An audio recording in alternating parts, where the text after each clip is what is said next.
Halo, selamat datang. Hari ini kita akan coba melakukan sesuatu yang sedikit berbeda.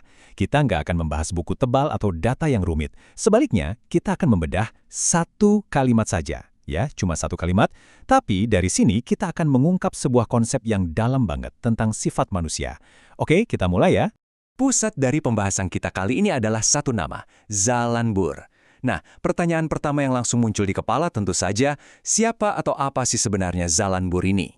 Dan inilah dia.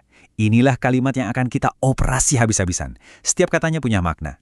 Tugasnya ialah menimbulkan rasa ujub, sombong, dan takabur dengan segala kelebihan yang ada pada dirinya. Yuk kita bongkar bareng-bareng. Oke, bagian pertama. Kita mulai dari subjeknya dulu. Siapa Zalanbur ini?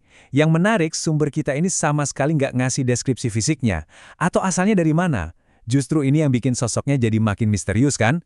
Coba diperhatikan, cara kalimat ini mendefinisikan Zalanbur. Kita nggak kenal dia dari siapa dia, tapi dari apa yang dia lakukan. Jadi identitasnya adalah fungsinya. Dia ada cuma untuk satu tujuan, satu tugas spesifik, yang sekarang akan kita dalami. Selanjutnya, mari kita lihat misi tunggal dari Zalanbur ini.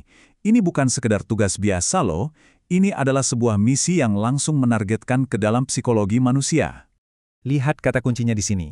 Misinya adalah menimbulkan rasa.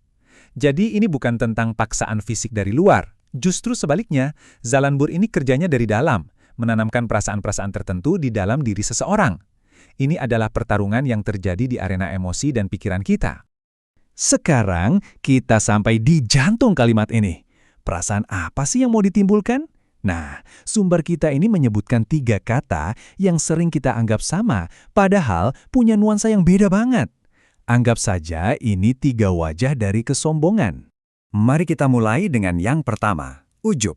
Mungkin ini kata yang paling jarang kita dengar sehari-hari ya, tapi ternyata menurut analisis ini, dari sinilah semuanya berawal.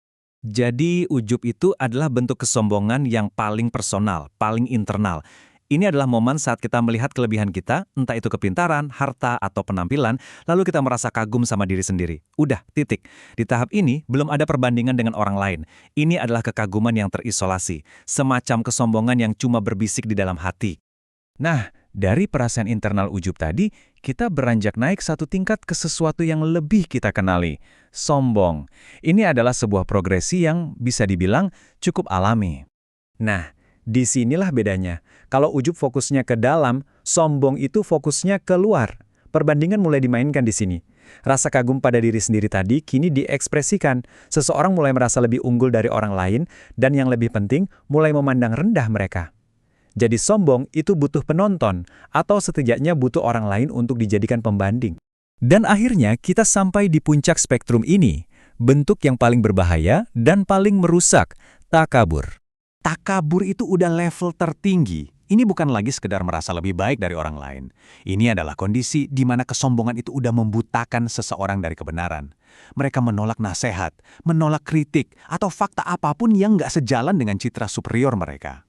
Dan ini nggak cuma di hati, tapi diwujudkan dalam perbuatan, secara aktif meremehkan orang lain. Ini adalah gabungan dari penyakit hati dan tindakan yang nyata. Tabel ini ngebantu kita banget buat lihat perbedaannya. Lihat deh. Fokus ujub itu internal ke diri sendiri. Sombong jadi eksternal, butuh orang lain sebagai pembanding. Dan takabur, wah ini kena dua-duanya. Objeknya juga bergeser, dari sekedar kelebihan diri, jadi membandingkan dengan orang lain, sampai akhirnya menolak kebenaran itu sendiri. Kelihatan kan ini sebuah eskalasi yang nyata?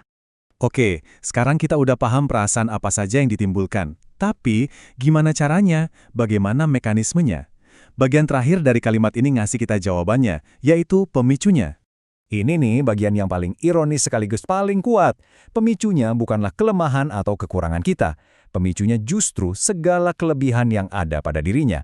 Kekuatan kita, bakat kita, pencapaian kita, hal-hal yang seharusnya jadi sumber rasa syukur malah bisa menjadi bahan bakar bagi api kesombongan ini. Jadi prosesnya bisa kita gambarkan langkah demi langkah kayak gini. Semuanya dimulai dari sesuatu yang positif loh, kita punya kelebihan. Lalu muncul rasa kagum internal, si ujub tadi.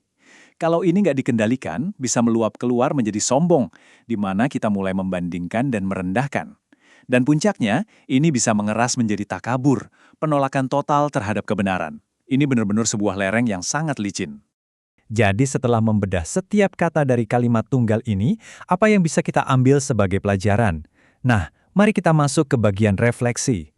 Inilah inti dari semuanya. Paradoks yang diajarkan oleh kalimat ini tuh kuat banget.